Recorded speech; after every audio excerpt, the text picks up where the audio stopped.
दोस्तों, मेरा नाम एडवोकेट अतुल चौबे है और आज हम लोग सुप्रीम कोर्ट भारत के सर्वोच्च न्यायालय के बारे में एक एक जानकारियां लेंगे। सारी इम्पोर्टेंट पॉइंट आज हम पढ़ देंगे, यानी ख़त्म कर देंगे। सुप्रीम कोर्ट है क्या, इसके बारे में टोटल चीज़ें, एवरी पॉइंट आज हम चर्चा करेंगे।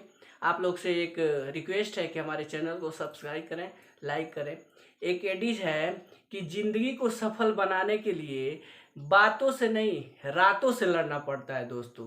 तो देखिए, अपने गोल को जब आपको पाना है तो भाई पढ़ना पड़ेगा, लड़ना पड़ेगा, नींद तो त्यागना पड़ेगा, रातों रात मेहनत करना पड़ेगा, रातों दिन मेहनत करना पड़ेगा, तब जाके हम अपने लक्ष्य तक पहुंचेंगे। इसी के साथ हम चर्चा करेंगे सुप्रीम कोर्ट, सर्वोच्च न्यायालय। सर्वोच्च न्यायालय हमारे संविधान के भाग 5 में आर्टिकल 124 से 147 तक इसका प्रावधान किया गया है और आज हम पढ़ेंगे इसके बारे में। अब एक चीज़ है कि सुप्रीम कोर्ट, हमारा सर्वोच्च न्यायालय की स्थापना कब हुआ था? तो स्थापना, हमारे सर्वोच्च न्यायालय की स्थापना 28 जनवरी 1950 28 जनवरी 1950 को सर्वोच्च न्यायालय सुप्रीम कोर्ट की स्थापना हुआ था। अब हम इसके साथ पढ़ेंगे कि आप सोचिए, सबसे पहले जब वारेन हेस्टिंग्स था, वारेन हेस्टिंग्स बंगाल का प्रथम गवर्नर जनरल था वारेन हेस्टिंग्स। उसने रेगुलेटिंग एक्ट जो 1773 में आया था, तो 1774 में उसने कलकत्ता में एक सुप्रीम कोर्ट की स्थापना की थी। मतलब इतिहास में आप जाएंगे तो सबसे पहले वहाँ ही सुप्रीम कोर्ट के बारे में बताया गया था। उसने सुप्रीम कोर्ट की स्थापना की और एलिजा इम्फे वही हमारे प्रथम मुख्य न्यायाधीश थे सुप्रीम कोर्ट की, और वो कलकत्ता में किया गया था। और लेकिन वो सुप्रीम कोर्ट को दूसरा था, और इस टाइम हमारा जो भारत का सुप्रीम कोर्ट, जो अपना सुप्रीम कोर्ट है, ये दूसरा है। उस टाइम जो सुप्रीम कोर्ट था वो सिर्फ कलकत्ता तक उसका जुरिस्डिक्शन था, और इस टाइम हमारा भारत का सुप्रीम कोर्ट जो है पूरे भारत पे, भाई कहीं से भी कुछ भी लाइए, डिसाइड करने के लिए हमारा सुप्रीम कोर्ट है। सुप्रीम कोर्ट को संविधान का रक्षक कहा जाता है, ये हमेशा ध्यान रखिएगा। अब चर्चा करेंगे 124 सुप्रीम कोर्ट का आर्टिकल 124। अगर आप पढ़ लिए तो सुप्रीम कोर्ट में आप एकदम बादशाह हैं। 124(1) में कहा गया है कि भारत में एक सुप्रीम कोर्ट होगा, भारत में एक सुप्रीम कोर्ट होगा, और उसके साथ 7 अन्य न्यायाधीश और एक न्यायाधीश होंगे। एक न्यायाधीश माने एक चीफ जस्टिस होंगे। शुरू में हमारे मूल संविधान में यह हुआ था कि 7 न्यायाधीश और एक अन्य बनाया गया। फिर क्या हुआ कि अमेंडमेंट हुआ और सीधे आपका 25 हो गए, 25 न्यायाधीश हो गए। उसके बाद से 2000, यहाँ आप देखिए ये जो हमारे मूल है सदस्यों की संख्या, फिर से क्या हुआ 2009 में अमेंडमेंट हुआ और यहाँ क्या कर दिया गया, 25 के जगह 30 कर दिया जाए। 30 हो गए न्यायाधीश और एक हमारे चीफ जस्टिस साहब हैं, 31 हो गए। फिर 2019 आया, 2019 में एक संशोधन किया गया और 30 के जगह 33 कर दिया गया, और 33 के बाद से हमारे एक चीफ जस्टिस साहब रहेंगे। तो इस तरह से 34। तो वर्तमान में 34 सीजीआई को लेकर टोटल सुप्रीम कोर्ट के न्यायाधीशों की संख्या 34 है। सबसे इम्पोर्टेंट है, प्री के पॉइंट ऑफ व्यू से इसमें क्वेश्चन बनता है। आप अगर तैयारी कर रहे हैं तो सुप्रीम कोर्ट से ये नियुक्तियां के बारे में 124 से तो क्वेश्चन बनना है। 124 के क्लास 1 हमने पढ़ लिया। क्लास 2 में कह रहा है कि सुप्रीम कोर्ट के न्यायाधीशों की नियुक्ति के बारे में बताया गया है। नियुक्ति कौन करेगा? तो सुप्रीम कोर्ट के न्यायाधीशों की नियुक्ति सीजीआई साहब, यानी प्रेसिडेंट महोदय हमारे हैं। सीजीआई यानी भारत के मुख्य न्याय मूर्ति, यानी भारत के मुख्य न्यायिक जो चीफ जस्टिस ऑफ इंडिया हैं, उनसे परामर्श लेके हमारे सुप्रीम कोर्ट के न्यायाधीशों की नियुक्ति प्रेसिडेंट, राष्ट्रपति महोदय करेंगे। अब एक चीज़ है, इनरी एक केस था, यहाँ पे आप देखिएगा, इनरी प्रेसिडेंशियल रेफरेंस, यह एक केस था। इसमें कहा गया कि जब हमारे प्रेसिडेंट साहब, राष्ट्रपति महोदय सुप्रीम कोर्ट के न्यायाधीशों की नियुक्ति करेंगे तो सीजीआई से परामर्श लेंगे। तो सीजीआई साहब व्यक्तिगत परामर्श नहीं देंगे कि इनका नाम लिख के सीजीआई साहब लिख देंगे कि हाई फलाना है, ये हमारे दोस्त हैं, ये हमारे ये दे दे और राष्ट्रपति साहब कर ले। ऐसा कुछ नहीं करेंगे। उन्हें 4 अन्य वरिष्ठतम न्यायाधीशों से परामर्श करके अन्य न्यायाधीशों के बारे में, उनके नामों के बारे में परामर्श देना है, तब जाके नियुक्ति हो गई, जिससे कॉलेजियम सिस्टम भी कहा गया। अब एक चीज़ बताइए, न्यायाधीशों की तो नियुक्ति हो गई, अब सीजीआई की नियुक्ति कैसे होगी? तो सीजीआई की नियुक्ति के लिए हमारे भारतीय संविधान में कोई प्रावधान नहीं है, किसी प्रकार का कोई प्रावधान नहीं, बस एक परंपरा चली आ रही है कि जो एक्सपीरियंस में जो सीनियर जज होंगे उन्हीं को सीजीआई के रूप में नियुक्ति दी जाएगी। अब सीजीआई के लिए क्या सिस्टम है? तो सीजीआई के लिए ये सिस्टम है कि जो वर्तमान में सीजीआई है, कॉलेजियम सिस्टम से सीजीआई की नियुक्ति होगी। कॉलेजियम सिस्टम है क्या? कॉलेजियम सिस्टम में जो वर्तमान के हमारे सीजीआई है वह रहेंगे और 4 अन्य वरिष्ठतम न्यायाधीश, और वह प्रस्ताव में देंगे कि भाई भारत के सुप्रीम कोर्ट का अगला सीजीआई कौन होगा। तो अगला सीजीआई हमारे कौन होंगे? जिनका नाम देंगे वो सीजीआई हो जाएंगे। आप ये बताइए, इस टाइम हमारे सुप्रीम कोर्ट के सीजीआई कौन? अभी 27 अगस्त को शपथ लिए हैं यू ललित साहब जी। उनको रमन्ना साहब ने उनका नाम प्रस्ताव में दिया था। 29वें है नंबर में, इनका 29वां स्थान है सीजीआई यू ललित, यानी उदय, उनका फुल फॉर्म नाम है उदय उमेश ललित। यह 75 दिन के लिए न्यायाधीश सीजीआई बने हैं और इनका कार्यकाल खत्म हो जाएगा नवंबर में, और 10 नवंबर को 50वें न्यायाधीश सीजीआई के रूप में हमारे DY चंद्रचूड़ साहब शपथ लेंगे, और वह 2025 तक निरंतर सीजीआई 2025 तक कार्यभार देखेंगे। अब ये देखिए, यहाँ हो गया सिस्टम। अब देखिए, कॉलेजियम सिस्टम से तो हो गया सीजीआई की नियुक्ति, और यह नियुक्ति के बाद से 65 वर्ष तक अपने सेवा के लिए कार्यरत रहेंगे, यानी 65 वर्ष तक ये सुप्रीम कोर्ट में, जब तक इनकी आयु 65 वर्ष न हो जाए, यह अपने पद पे बने रहेंगे। अब नियुक्ति के बाद योग्यता, ये योग्यता क्या होनी चाहिए? तो योग्यता ये होनी चाहिए भाई कि आपको कम से कम योग्यता में आएंगे तो योग्यता के बारे में यहाँ चर्चा नहीं है, लेकिन आपको हाई कोर्ट में 5 साल तक किसी न्यायाधीश के रूप में कार्य करना है। दूसरी, आपको हाई कोर्ट में 10 साल तक अधिवक्ता के रूप में प्रैक्टिस करना है।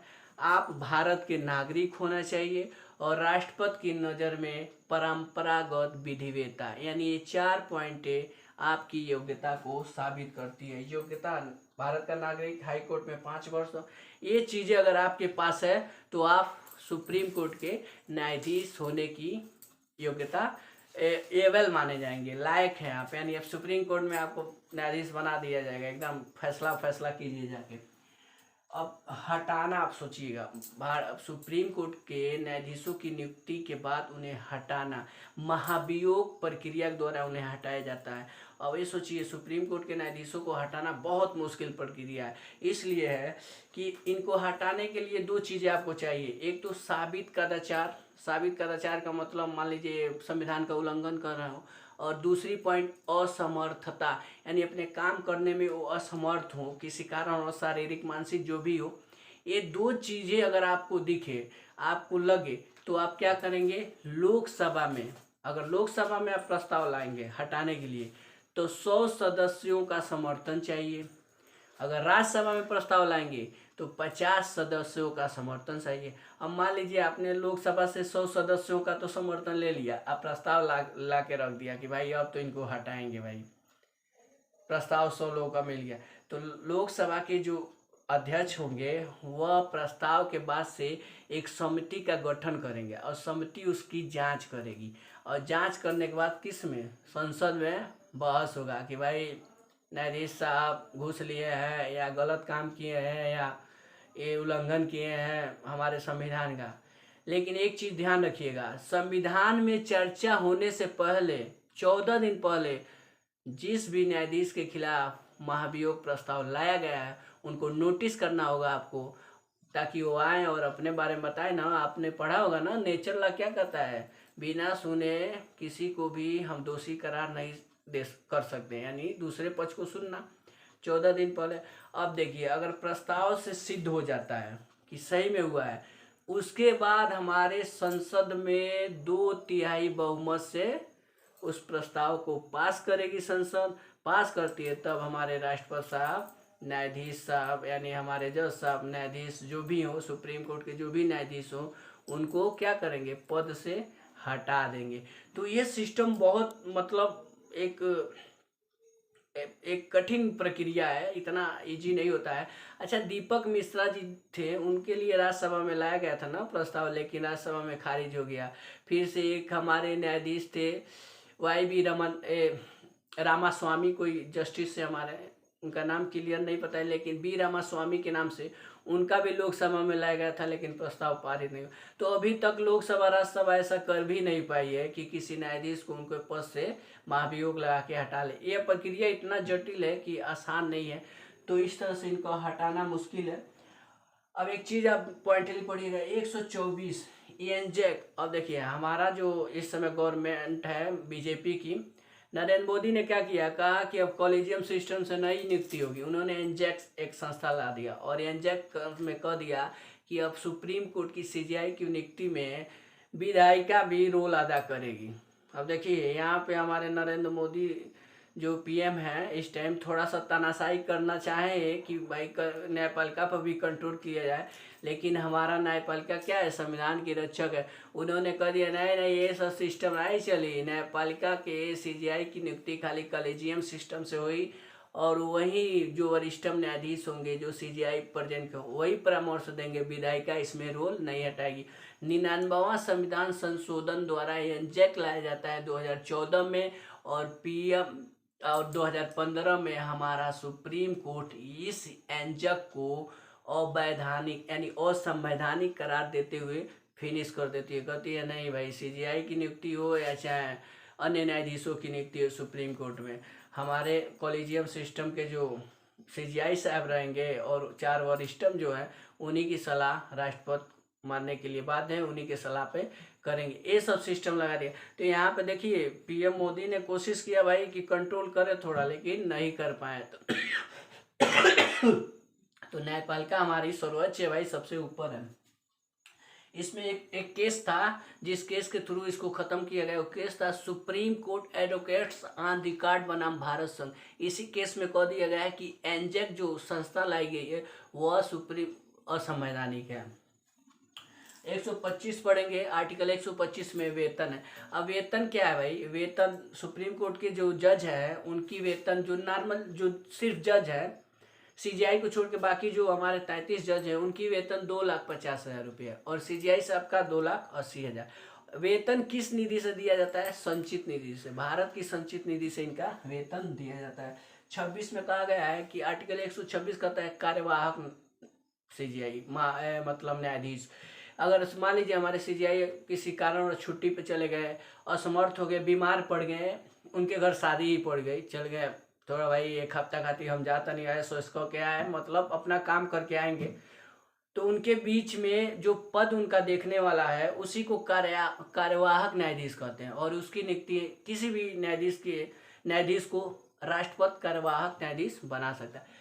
अब सबसे इम्पोर्टेंट है 27 तदर्थ न्यायाधीशों की। जब हमारे सुप्रीम कोर्ट में गणपूर्ति के लिए संख्या नहीं होती है तो हमारे सीजीआई महोदय हमारे प्रेसिडेंट की सहमत से, राष्ट्रपति की सहमत से हाई कोर्ट के किसी भी न्यायाधीश को जितना समय के लिए जरूरत हो तदर्थ न्यायाधीश के रूप में नियुक्ति करेंगे। अब देखिए 127 में सीजीआई साहब नियुक्ति करते हैं और 126 में प्रेसिडेंट साहब, लेकिन सीजीआई साहब मान लीजिए यूपी के हाई कोर्ट से किसी न्यायाधीश की नियुक्ति करने जा रहे हैं, तो यूपी के जो भाई हाई कोर्ट में जो मुख्य न्यायमूर्ति हैं उनसे उन्हें परामर्श लेना पड़ेगा।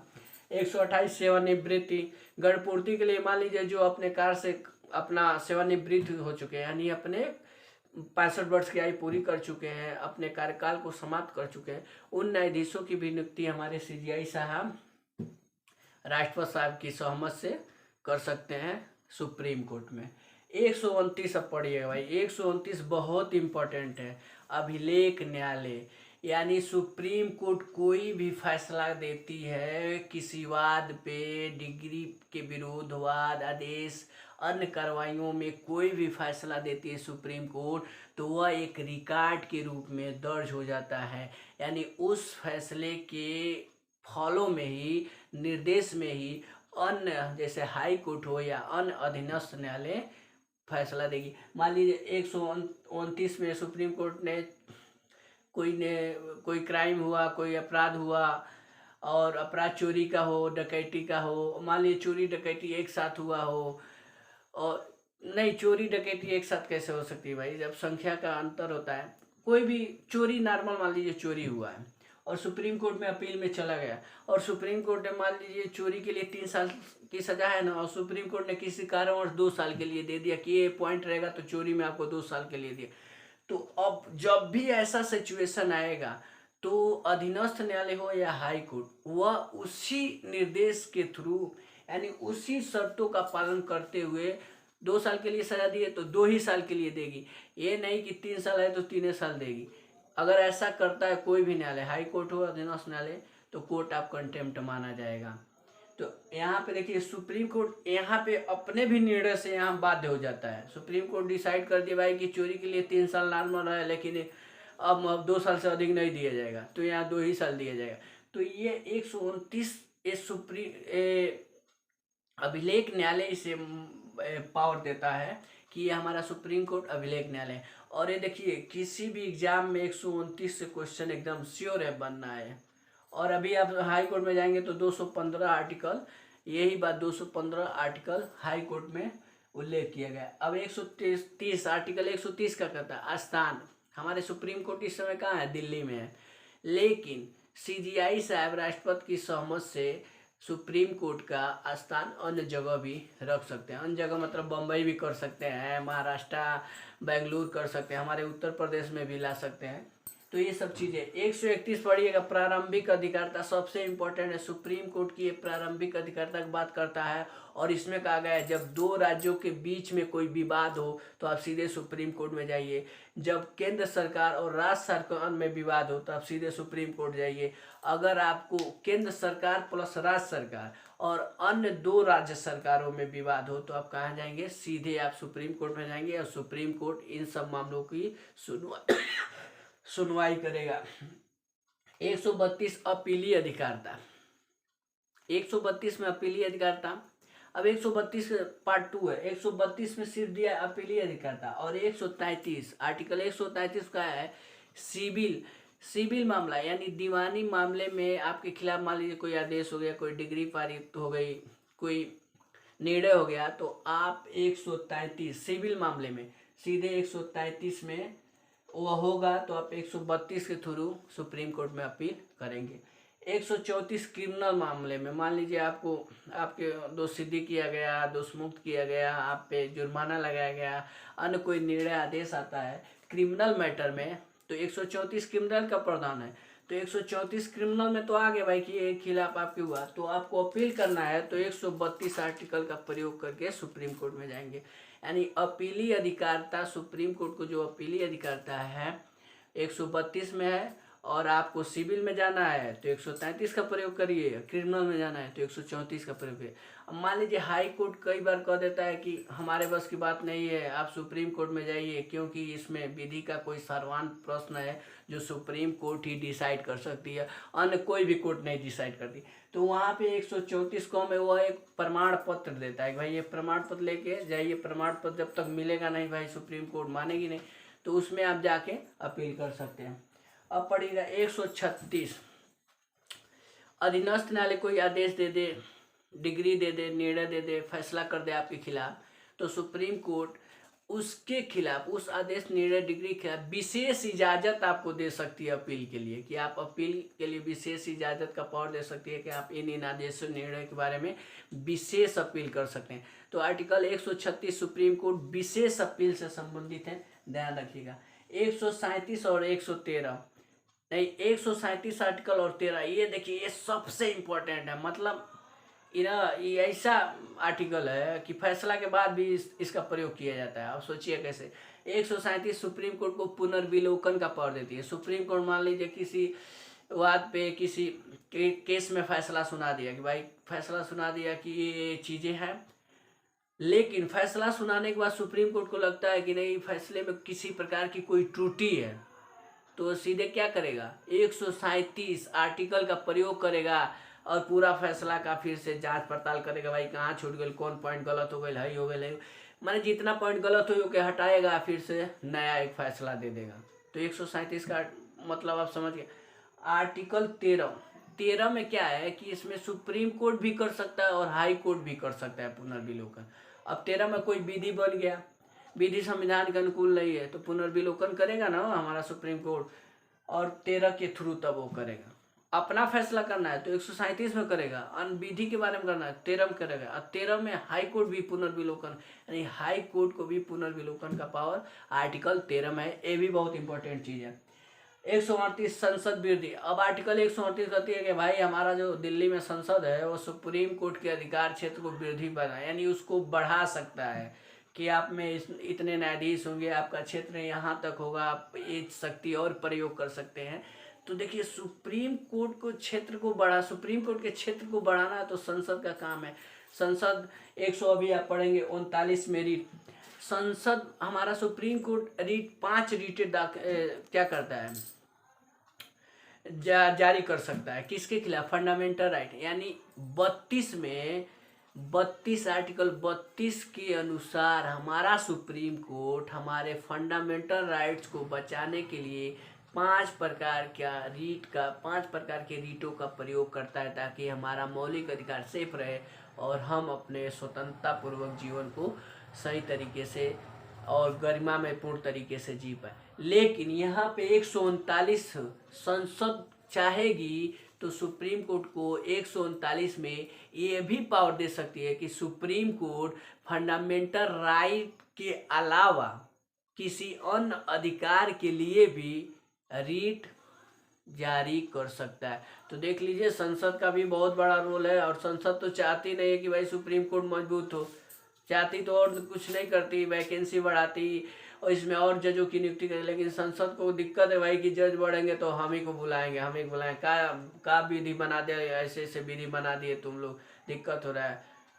तो संसद बहुत चालू है, सब नेता लोग जो हैं क्या करते हैं कि कुछ वृद्धि वृद्धि नहीं करते हैं, 10 साल के बाद 4 जजों की नियुक्ति बढ़ा दी गई, ऐसे कुछ वृद्धि करने में मतलब पीछे हैं एकदम।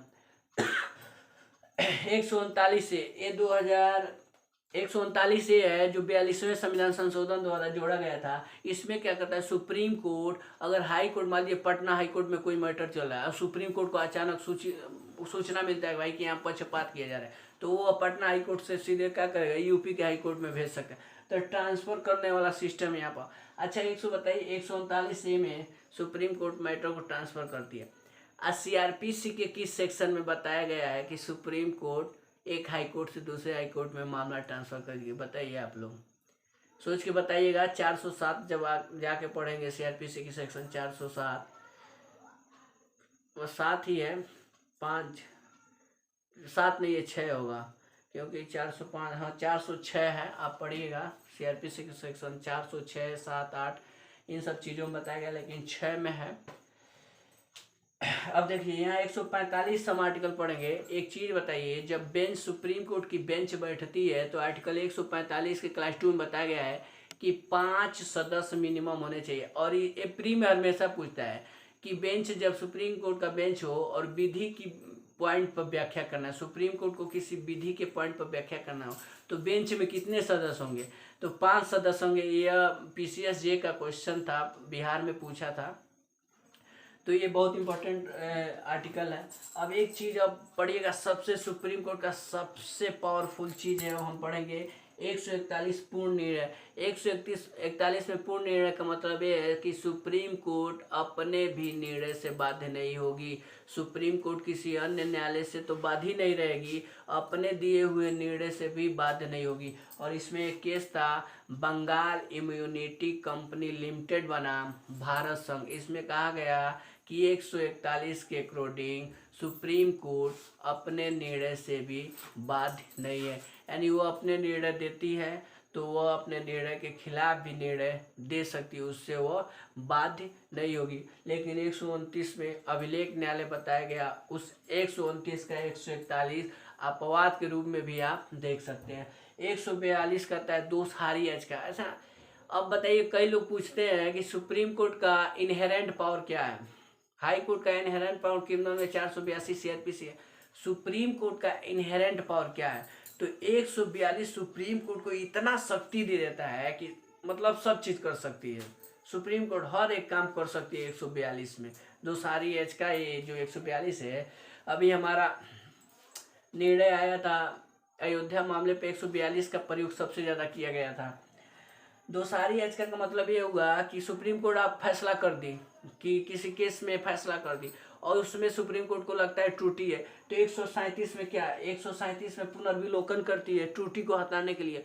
और त्रुटि जब हट जाता है 137 में पुनर्विलोकन के बाद, और उसके बाद फिर से सुप्रीम कोर्ट को पता चल गया भाई 137 में हम लोग जो त्रुटि हटाए हैं वो पूर्ण रूप से हटा नहीं है, अब क्या किया जाएगा। फैसला में 2-4 और गलती पॉइंट हटा दिया गई बा, तो सुप्रीम कोर्ट यही 142 का प्रयोग करती है। ये 142 द मतलब बहुत इंपॉर्टेंट पावर है सुप्रीम कोर्ट का, और इसी 142 का प्रयोग करके फिर से उस फैसले को सही करती है, करेक्ट करती है। क्योंकि सुप्रीम कोर्ट को पता है कि सुप्रीम कोर्ट का फैसला पूरे भारत पर लागू होगा, इसलिए फैसले में गलतियां नहीं होनी चाहिए।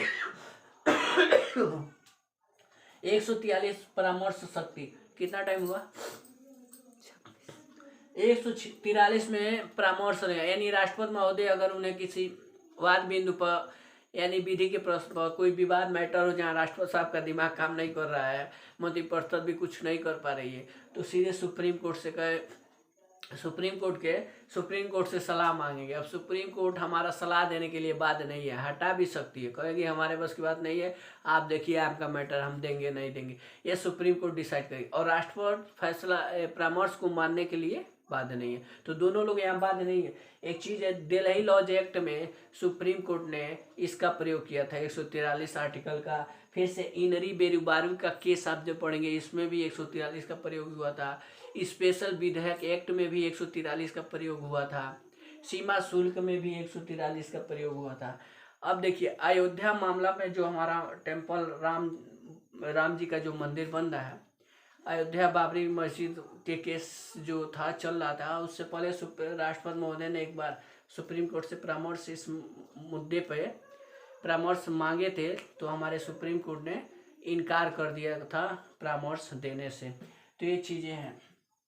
144 का है, 144 में कहा गया है कि सिविल अधिकारी और न्यायिक अधिकारियों का जो भी हमारे अधीनस्थ सिविल अधिकारी न्यायिक अधिकारी होंगे हमारे सुप्रीम कोर्ट का हेल्प करेंगे। और 146 में कहा गया है सुप्रीम कोर्ट के अधिकारी और कर्मचारियों का व्यय कैसे होगा, उनका सैलरी, उनकी जो अधिकारी कर्मचारी उनके बारे में 146 में बताया गया। अब हम यहाँ पे कुछ इंपॉर्टेंट पॉइंट बताएंगे आप लोग को, जो सबसे इम्पोर्टेंट है। हमारे सुप्रीम कोर्ट के प्रथम जस्टिस कौन थे, न्यायमूर्ति कौन थे? हीरा लाल जेकानिया थे। ये हमारे सुप्रीम कोर्ट के प्रथम सीजीआई थे, न्यायाधीश थे। और लेडीज कौन थी? फातिमा बीबी। और यहाँ पे एक चीज़ और बताएंगे आपको, सुप्रीम कोर्ट के सीजीआई जो सबसे लंबे समय तक रहे हैं, YB चंद्रचूड़ 2696 दिन यह अपने पद पे रहे थे, YB चंद्रचूड़। और कमल नारायण सिंह मात्र 17 दिन सीजीआई बने थे, सबसे कम समय इन्हीं का था। अब इस तरह से सारी पॉइंटें क्लियर हो गई। बाकी जो भी त्रुटियां हो, जो भी क्वेश्चंस हो, आप लोग कमेंट बॉक्स में लिख कर बताइएगा। बाकी सुप्रीम कोर्ट यही इंपॉर्टेंट चीज़ है दोस्तों, आप इसे पूरी वीडियो को जब आप पूरी तरीके से देखेंगे तभी हर चीज़ समझ में आएगी। जय हिंद दोस्तों।